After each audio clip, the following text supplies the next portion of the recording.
What do you enjoy the most about being a trainer? I love sharing knowledge. I love sitting down with somebody who is already initially passionate or is interested in my subject, and then I get to sit down with them and give them the tools they need to do what they want to do and help them express themselves. Because at the end of the day, being an artist, it is all about expression, and that's how we go through our days. It's kind of like my therapy. So I like to be able to pass that along to somebody who is also interested in sharing that.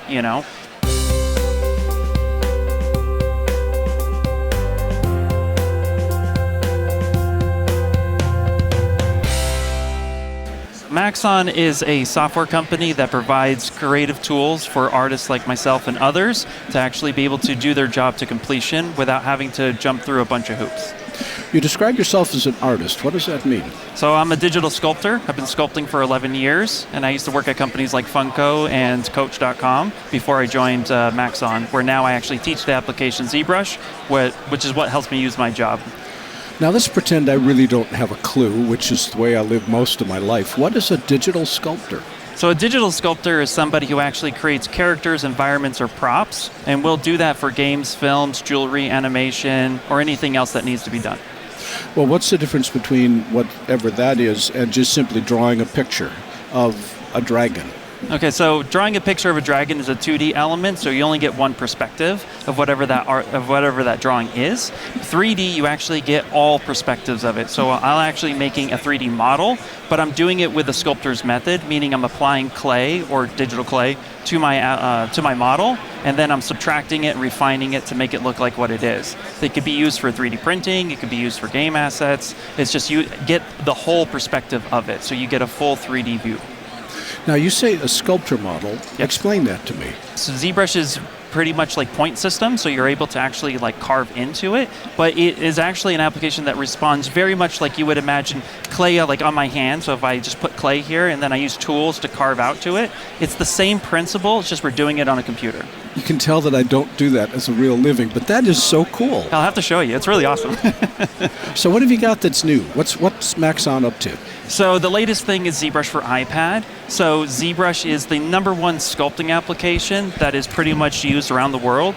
It's been since like 2008, a little film, Lord of the Rings, you might have heard of it. It actually like blew up because Weta took this application, decided to make their characters, environments and stuff in this application, and then it really drew traction. ZBrush has been around for a little over 24 years, and now we have a new evolution step where the iPads are getting very powerful, and we want to bring that sculpting application to the user on the go. So imagine you're just trying to create your dragon, but you have to get from New York to Los Angeles and back, and you still have to get your job done, but now you can take it on the go. Dragons are very important. We don't want to minimize our dragons. You also said that you're a trainer for Maxon. Correct. I have looked at Cinema 4D and some of the other Maxon applications and realized that I really have to have an art background. I really have to understand how to create, I think, to use the tool effectively. Very much like creating motion graphics. If you don't have a design sense, it's hard to create. What do you see as requisite skills to be able to use the Maxon tools effectively? So pretty much anybody who can use a computer can learn our software, and we actually have a wide range of learning tools. So we have Cineversity, which is on our website, which actually breaks down the content from trainers like myself to the user in a way that's easily digestible. Let me interrupt. Sure. I agree absolutely that I can learn to use Cinema 4D. Yes. But that doesn't mean that what I create with Cinema 4D is going to be viewable by anybody. That it's going to look good. Okay. So what skills do I need to be successful? Not just in terms of what button do I click or where do I move the mouse, but what skills do I need to create something that somebody else wants to look at? So any type of like art design, learning how a character might look or how an environment might move. Motion graphics is huge with Cinema 4D, so how something might move. Like let's say you make a clock, you have to be able to represent how that clock is going to be, ticking along. So it's a little bit about shape language and design that I would say would be important skills. Artistic skills like drawing, it depends on the person. I'm somebody who used to draw a long time ago, but then I moved to 3D sculpture and I don't really draw so much anymore. But that knowledge of knowing primitive shapes and how they actually, like how the language of those shapes combined make an object, that is important skill set, which is pretty much essential to any type of artistry worldwide. So not just with art tools, but anything you would want to do. You've got a task. In my case, I have an article to write, a tutorial to write. In your case, you've got to invent a dragon. Yeah. And you're looking at a blank piece of paper. Where does the inspiration come from? Past experiences. So any type of movie I've seen, any book I've read, any famous art piece that I've seen, like I'm really into like studying Japanese culture. And actually I was just in Amsterdam and I walked through Van Gogh's museum and I'm seeing all the stuff that he did. I didn't know he actually did like Japanese influence stuff too. I was really surprised by this. But it's like, I take those past experiences and then I try to like pull that out of myself and put that on the page. And to be honest, a lot of times the first things I jot down or sculpt, they're total garbage. They're like the worst things ever. But you get that process out, and once you start diving into it, you can always refine, or you get the worst ideas out of the way, and you start tapping into the things that you really like about the project. You can always squish the clay back into a ball and try again. Yeah, exactly. Our industry right now is in a lot of turmoil, both caused by AI and the business environment and everything else. Are you optimistic or pessimistic? So I'm very optimistic. So I actually used to work in the film industry before I got this job, and I know a lot of different prop masters and art directors and directors who constantly have a vision that changes on a day-to-day basis, sometimes on an hourly basis. So I feel like, the tools that are being developed currently for AI and stuff like that, while they have their place of where they are, as an artist, we're creative people that see things a little bit differently, and it's not necessarily so easy to just click a button and do a thing. Like if I'm pulling a dragon out of my head, sure, I use reference. I'll go to Google, I'll figure out Pinterest and see what's going on.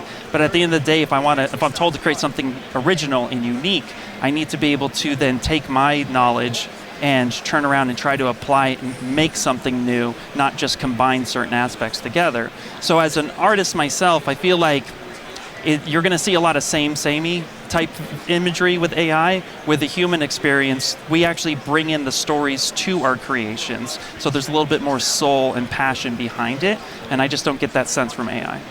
One of the aspects of AI that I've been learning about is the fact that it enables us to accomplish a task faster, maybe find something or do a better search. So there are AI-enabled tools, but not necessarily AI-enabled creation. Does Maxon use any AI-enabled tools? So Maxon, officially, we are here to support the artist first and foremost. While we are always looking at AI tools and how it can benefit our creatives in our industry, our goal is to only put things AI related, if we do that, into a way that's going to be helpful in the creative process. So we don't want to take away from that, and that's super important to us and for our users. And that is something that we're looking at. So yeah, we've dabbled, but for the most part, it's like nothing we've put out has been AI generated. And again, we just want to find a solution that makes sense if we do any of that at the moment. But right now, we haven't really applied anything, to the best of my knowledge. Nothing's there. So it's like, but our engineers are always like, what's new, what's creative? Because the trick too is like, we have to stay trendy. We have to also stay like on top of technology. Is that technology beneficial or not? But like I said, we're about the artistry and the creativity process. And if it takes away from that, we don't want anything to do with that. What trends are you seeing? What's hot right now? Right now, it just seems like there's just a lot of like, I need a concept right now. So hit a button and I got a concept. And it's like, okay, that's pretty cool. There's also a few things that I'm seeing. It's like, I saw this video of an owl that was apparently AI generated and stuff. And it looks kind of weird, but it's a thing. So it just feels like a lot of companies are trying to like push a thing out. You know what I mean? They're like, let me just see if this works or if this sticks. So it doesn't really seem like there's a lot of guidance it's like more of just like throwing stones at the wall and seeing what dents we can make. And that's kind of why I'm very optimistic about it, because it's like, as an artist, if you need a dragon, if you need a creature, if you need an environment, you could tell me, Ian, I need this to be done, and I'll go do that. And then if you say, hey, Ian, I need to change these things, now we're getting into the nuance and those specifics. And I can change those because of what you want. And it just seems that, it's not quite there yet. So, yeah. What do you enjoy the most about being a trader? I love sharing knowledge. I love sitting down with somebody who is already initially passionate or is interested in my subject, and then I get to sit down with them and give them the tools they need to do what they want to do and help them express themselves. Because at the end of the day, being an artist, it is all about expression, and that's how we go through our days. It's kind of like my therapy. So I like to be able to pass that along to somebody who is also interested in sharing that, Ian, if you could summarize what you want people to remember about Maxon, what would that be? Great question. I love it. What I want people to remember about Maxon is we are artists trying to make artist tools better for an artist every single day. We want to be there to support you in your journey and your creativity process.